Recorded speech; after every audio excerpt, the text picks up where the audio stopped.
It's Submitting Live with Ty Gay and Chase Hill.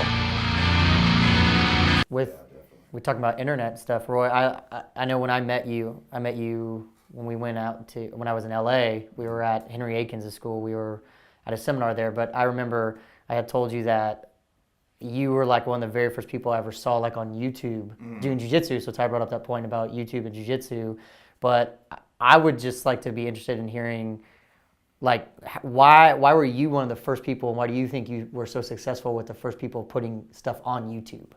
Or just on the internet in general, because really you were kind of the first person out there doing it with Jiu-Jitsu that actually had like a following with the internet base, right? Yeah. So you weren't like a Brazilian, you were an American, I could kind of understand you. So, and your moves looked good enough through video, and you had good video content. Right. Like quality. At the time, there wasn't really much else out there, but I would just be interested to hear how did you get started into putting stuff on the internet, basically?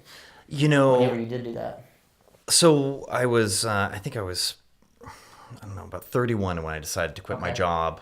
And I went to school in San Diego, went to UC San Diego, and I did an interdisciplinary computing and the arts major, what they call an ICAM degree, which was like a new progressive degree. So I learned about creating art with computers. I specialized in computer audio. So then I got hired as a sound designer for this production company. And I mixed their audio and recorded people. But then I learned video editing on the side because we had this team of editors. So they kind of took me under their wing and showed me. And then eventually I realized that, I could do it myself. Like the computing power was there. Yeah. I understood enough about video. I understood audio very well.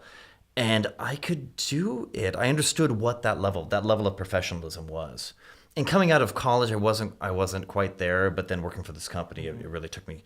And so when I launched my academy, I said, one, I need to leave the 9 to 5. It's not healthy. I was in a music studio all the time with like no windows. It just wasn't healthy. I felt out of balance. So I decided, you know what? I got my black belt. I'm going to launch an academy. Moved up to Oregon. I realized my competitive advantage was my media skill. Yeah. I was a good competitor coming up through the ranks, but it just, one, I didn't love competing that much. And number two, to really succeed at the world level, I would need to have access to world-class training partners, and I didn't in my environment.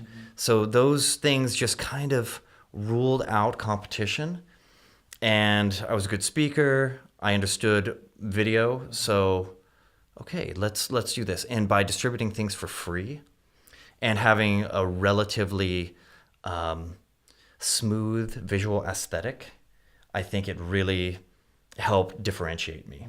And people like the clarity of the instruction. They like the clarity of the movement. They could tell it wasn't forced. And so that and it changed my life. It definitely, I had no idea I was going to do it no matter what. But because I was one of the first guys on YouTube. It changed my life, and it opened up opportunities, and then people started to write me, and they opened up seminar opportunities all over the world. Yeah.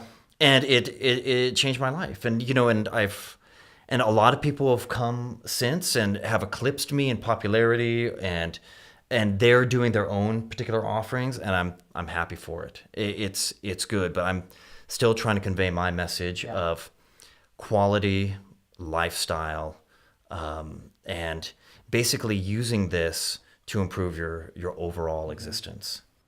Well, it seems like now too, almost every major, especially jiu-jitsu competitor, but even some guys that are not even competing anymore, everyone's got some online system now.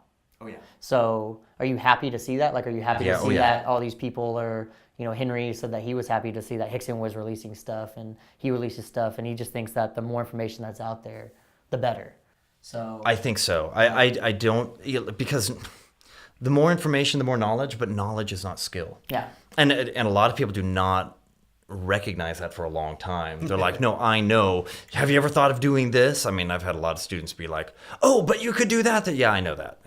And there's a reason I'm not showing it. But when it comes right down to it, you can have all this access to information, but you still need a guide to point you in the right direction, tell you where to focus, and then you got to put in the reps. You got to put in the time on the mat. You have to develop the sensitivity, and then put it in. You have to put the hours in on the mat, working against resisting opponents, understanding what those common forms of resistance are, what their typical movement patterns are, how you can chain this together. You have a different game when you're fresh than when you're exhausted. You have a different game against a white belt that's wild and you actually have to be more conservative with someone who's utterly untrained than someone who's experienced, Like blue and purple is way easier in some ways than a white belt. And far less dangerous. Yeah, they're way less dangerous. That's the thing. White belts are so dangerous. Yeah. My videographer's smiling right now 'cause he knows it's him. It's you. You're gonna catch an elbow or a knee. So, you still have to be able to, it's not skill, and you got to put the time in. And by the time you get, to black belt, you've put a lot of time in. So I like the greater access to information.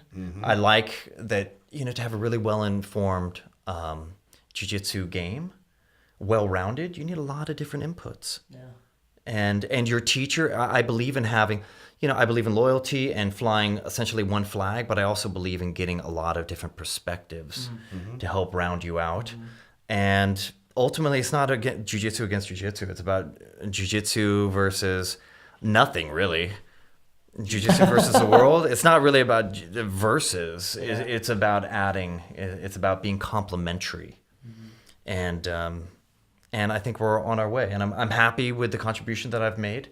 And I would like to make more contributions and keep leveling up. And I'm really happy for all the success for people that have done their own thing and shared and expressed a part of them.